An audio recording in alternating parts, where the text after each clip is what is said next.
কি? আমি এই এলাকায় নতুন, আমার একটু ভিতরে আইডিয়া দে। আপনি তাহলে এত রাতে কি করছেন? অপেক্ষা। কার?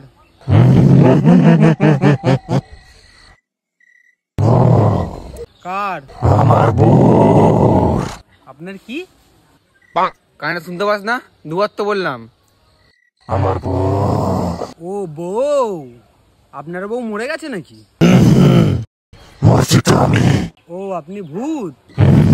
তাহলে একটু গায়েব হয়ে দেখান তো দেখি। তোকে কে বলেছে? তাহলে কেন কিছু ভূত গায়েব হয়? হ্যাঁ ভূত গায়েব হয় তো, এই দেখেন।